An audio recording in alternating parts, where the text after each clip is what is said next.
South Korea has officially established diplomatic relations with Cuba, which remained the sole country in Latin America that had no diplomatic ties with Seoul. The United Nations representatives for the two countries exchanged official letters in New York on February 14. Cuba is the 193rd country with which South Korea has built diplomatic relations. Among UN member nations, Syria is the only country that has no diplomatic ties with South Korea. South Korea and Cuba could not improve their bilateral relations because of North Korea. As the only communist country in the American and Caribbean regions, Cuba is one of North Korea's close Cold War allies, and the two countries have maintained brotherly ties. Since establishing diplomatic relations in 1960, North Korea and Cuba have actively supported each other's anti-United States and anti-imperialistic policy on the foundation of comradely friendship between North Korean founder Kim Il-sung and late Cuban leader Fidel Castro.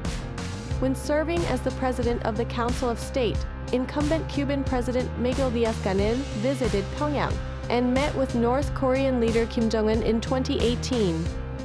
North Korea regarded Cuba with special friendship, as Havana had no diplomatic relations with Seoul. South Korea-Cuba relations have been improving rapidly since the launch of the Yoon Suk-yeol administration. The Yoon administration held behind-the-scenes dialogue with Cuba to forge diplomatic relations and secure a foothold in its diplomacy toward Latin America. Seoul and Havana launched discussions when then Foreign Minister Park Jin held a meeting with Cuba's Vice Foreign Minister in Guatemala in last May. Last October, President Yoon Suk-yeol met with ministerial-level officials of 6 Caribbean countries who visited South Korea to attend the high-level forum on the Korea-Caribbean Partnership. The Yoon administration's active, multidimensional efforts bore fruit, and the two countries agreed to establish diplomatic ties. This Cuban decision will likely come as a shock for North Korea.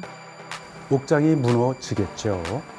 중국과 구소련, 이 대한민국과 수교했을 때 북한이 엄청난 압박을 받았고 그 정치적 손실, 상실감을 느꼈었습니다. 마지막으로 남은 형제국, 또 사회주의 진영, 정신적 지주라고 할 수 있습니다. 그것이 무너지는 그런 역사적인 순간이었고 많은 정치적 상실감을 느꼈으리라고 봅니다. Keen attention is being drawn to what changes the diplomatic ties with Cuba will bring to South Korea's relations with North Korea and Latin America.